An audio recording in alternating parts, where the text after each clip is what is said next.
प्रतिनिधी 10 वेळा तुमच्याकडे येतो सांगतो, त्या पोलिसांनी त्या आमच्या सरपंचाला अटक करण्यासाठी रोज गाडी गावात जाते आणि ज्यांच्यावर केस झाली तुम्ही मला सांगताय डीवायएसपी चौकशी करताय, डीवायएसपीनं विचारल्यानंतर डीवायएसपी म्हणताय आमची चौकशी चालू आहे. मारणार आरोपी बाहेर होतो आणि जो मार खाल्लाय त्याला पळावून मारावं लागतं. एवढी मस्ती आली पोलिसांना.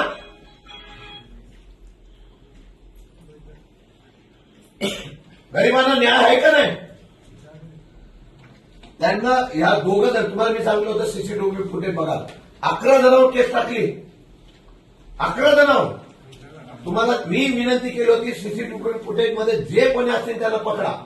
तुम्हाला सीसीटीव्ही फुटेज काढायला भेटलं नाही. आम्ही सांगून सुद्धा आणि त्या लोकांना जामीन घ्यावा लागतो.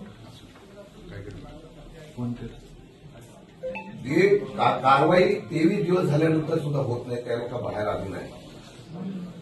आणि तुम्हाला विचारतो सांगता आम्हाला डीवायएसपीकडे ती चौकशी दिलेली आहे. डीवायएसपी आता डीवायएसपी येऊन द्या सगळं. मी इथून किती दिवस झाले तरी हलणार नाही. मी आज ठरवून आलेलो आहे. हाती झालेलं आहे पोलीस स्टेशनचं. रोज येऊन आम्ही वेळ मूर्खासारखे येतो लोकप्रतिनिधी आणि मूर्खासारखं तुम्हाला सांगत बसतो.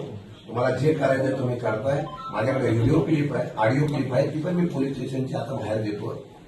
काय तुमची व्यवसाय आणि तुम्ही काय काय बोलता ते सगळं आता देणार आहे मीडियाला. मी ठेवलं होतं त्याला जाऊन दे, नको बोला, आपण कशाला पोलिसांची हे करायचं.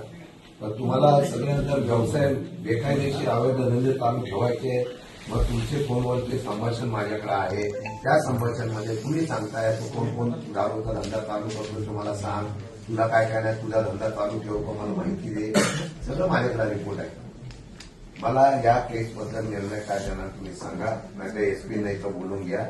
मी अजिबात हलणार नाही. साहेब मला 2 शब्द बोलायचे.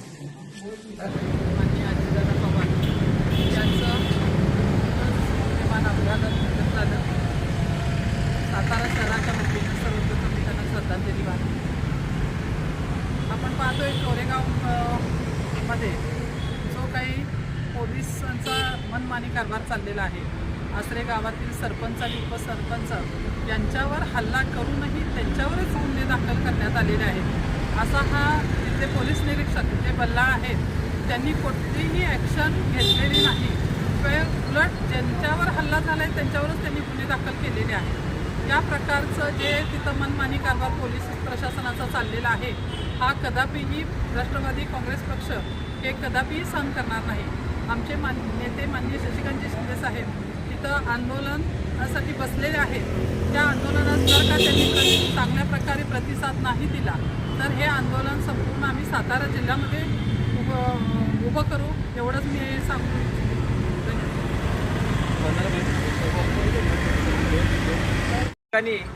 राष्ट्रवादी काँग्रेस पक्ष शरदचंद्र पवार पक्षाच्या वतीने माननीय पोलीस अधीक्षक यांना निवेदन देण्यात आलेलं आहे. कोरेगावचे जे पोलीस निरीक्षक आहेत श्रीयुत बल्लाळ साहेब, खरं तर त्यांचा एक प्रकारे मनमानी कारभार कोरेगाव तालुक्यामध्ये सुरू आहे. अक्षरशः राष्ट्रवादी काँग्रेस पक्षाचे प्रदेशाध्यक्ष सन्माननीय शशिकांत शिंदे साहेब स्वतः त्या ठिकाणी जर आंदोलनाला बसण्याची जर वेळ येत असेल तर ह्या सातारा जिल्ह्यामध्ये कशा पद्धतीचा कारभार सुरू आहे, त्या कारभाराविरोधात जर वेळीच कारवाई नाही झाली तर येणाऱ्या काळामध्ये माननीय पोलीस अधीक्षक यांच्या दालनासमोर या ठिकाणी तीव्र आंदोलन करण्यात येईल. या प्रसंगी आम्ही हा इशारा देत आहे सातारा शहराच्या वतीने.